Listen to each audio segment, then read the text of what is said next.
በሰውነታችን ውስጥ ከቁጥጥር ውጪ በሆነና ባልተለመደ የህዋሳት መባዛት ምክንያት የሚከሰት የካንሰር በሽታ ለበርካቶች ህይወት ማለፍ ምክንያት እየሆነ መምጣቱን የጤና ባለሙያዎች ሲናገሩ ይደመጣል። በዓለም አቀፍ ደረጃና በሀገር ውስጥ ያለው ቁጥርም ከጊዜ ወደ ጊዜ እየጨመረ መምጣቱን በተመሳሳይ የዘርፉ ሙያተኞች ይገልጻሉ። በዚህ በሽታም በኢትዮጵያ በቂ የሚባል ግንዛቤ ባለመኖሩ በርካቶች ለእንግልትና ለስቃይ እየተዳረጉ እንደሚገኙ የጤና ተቋማት ከተሞክሮቻቸው አንጻር አንስተው ያስረዳሉ። ኤንኤምሲ ኢትዮጵያ በዚህ ጉዳይ ላይ ለማህበረሰቡ ግንዛቤ የሚሰጡ መረጃዎችን እንዲያካፍሉ የጥቁር አንበሳ የካንሰር ስፔሻሊስቶችን አነጋግሯል። ሰውነታችን ውስጥ የሚገኙ ህዋሳት ወይም ሴሎች ከሰውነታችን ቁጥጥር ውጭ በሆነ መልክ ሲጨምሩ ቁጥራቸው ሲጨምር ሲበዛ ካንሰር ተብሎ ይጠራል። ካንሰር አንድ በሽታ አይደለም፣ ብዙ ምልክቶች ወይም ህመሞች ጥርቅም ነው ተብሎ ነው የሚታሰበው።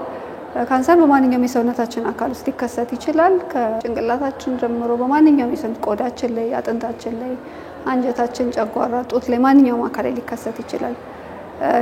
የካንሰርን መጠን ስንመለከት በአሁኑ ሰዓት በአጠቃላይ ተላላፊ ያልሆኑ በሽታዎች ቁጥራቸው እየጨመረ የመጣበት ጊዜ ነው። ከነዚህ ውስጥም ካንሰር አንደኛው ነው።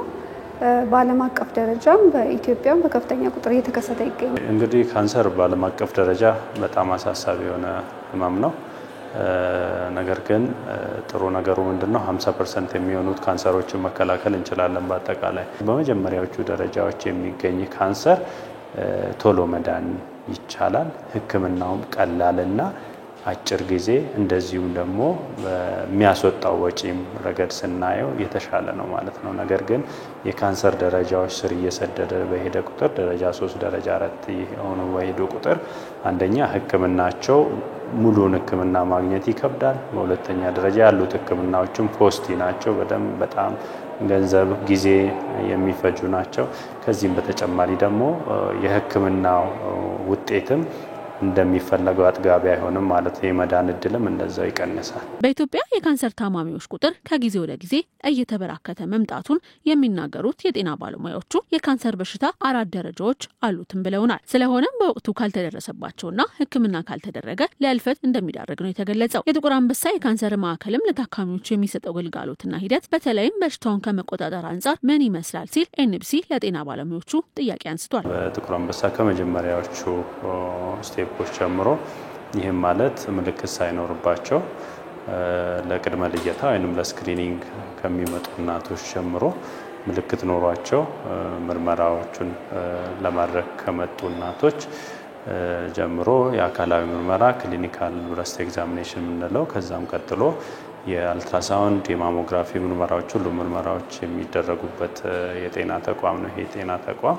ከዚህም በተጨማሪ ተርሸሪ ሆስፒታል እንደመሆኑ መጠን ደግሞ በስፔሻሊስቶች እና በሰብ ስፔሻሊስቶች ሁሉም አስፈላጊ ምርመራዎች የአልትራሳውንድ የማሞግራፊ እንደዚሁም ደግሞ የፓቶሎጂ ምርመራዎች የሚደረጉበት ሴንተር ነው። ከካንሰር አይነቶች አንዱ የሆነው የጡት ካንሰር ቅድመ ጥንቃቄ ከተወሰደበትና በሽታው ከተከሰተ በኋላ አስፈላጊው ህክምናው ተጨርሶ ከተወሰደ መዳን እንደሚቻል የህክምና ባለሙያዎቹ ነግረውናል። ጡት ካንሰር እንዳለባቸው ሴቶች ካወቁ በኋላ ከህክምና ቦታ መራቅና መጥፋት ነው። ወደ ተለያዩ አይነት ባህላዊ ህክምናዎች መሄድ፣ ከህክምና መቅረትና ስለዚህ በተለይ በሃይማኖታዊ መንገድ የሚደረጉ እገዛዎችን ሙሉ ለሙሉ የህክምና ተቋማት አንከለክልም፣ የህክምና ባለሙያዎችም አንከለክልም። በሃይማኖታችን ጸሎትም ሊሆን ይችላል፣ ሌሎች የምናደርጋቸው ነገሮች ሊኖሩ ይችላሉ። እነዛን ከህክምናችን ጎን ለጎን ማስኬድ እንችላለን። ከህክምና መቅረትና መጥፋት ግን በነዛ አሳቦ ትክክል እንዳልሆነ ለማስገንዘብ እፈልጋለሁኝ።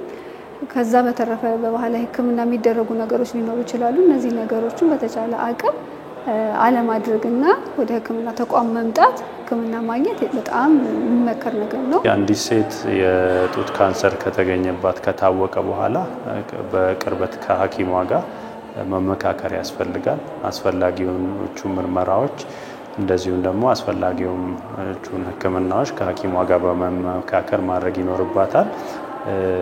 ከዛ ውጪ ደግሞ ፖዚቲቭ የሆነ አስተሳሰብ ያስፈልጋል። መዳን እችላለሁ፣ መታከም እችላለሁ የሚለው ማሰብ ይኖርባታል።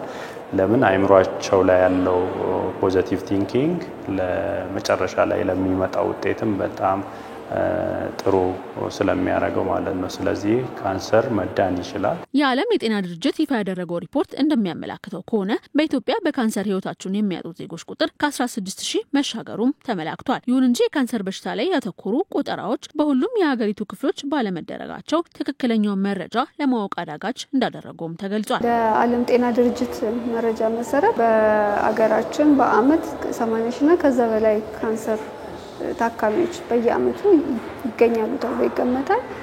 ከዛ ውስጥ ደግሞ በዋናነት በመሪነት የሚገኘው የጡት ካንሰር ነው። የጡት ካንሰር በየአመቱ ወደ 16000 የሚጠጋ አዳዲስ ታካሚ ይኖራል ተብሎ ይገመታል። ግን ይሄ ቁጥር ያው ከዚህ በላይ ይሆናል ብለን የምንገምተው ምክንያቱም በአሁኑ ሰዓት እየተሰበሰበ ያለ መረጃ በአዲስ አበባ ካንሰር ሬጅስትሪ ብቻ ነው። ግን ከዚህ በኋላ በጤና ሚኒስቴር ተነሳሽነት በአገር አቀፍ የካንሰር ቁጥር ሪፖርት የሚደረግበት መንገድ ተጀምሯል ማለት ነው። በዚህ በሽታ ላይ ትኩረት ሰጥቶ የሚሰራው የዓለም ፍሬ ፒንክ ሃውስ የካንሰር ማዕከል ግንዛቤ ማስጨበጫ መድረኮችንም ያካሂዳል። 5ኛውን ዓመታዊ የጡት ካንሰር የግንዛቤ ማስጨበጫ የእግር ጉዞና ስፖርታዊ ጨዋታዎችም የሚካሄዱበት መርሃ ግብር በመጪው እሁድ ህዳር 7 በወዳጅነት ፓርክ እንደሚያደርግም አስታውቋል።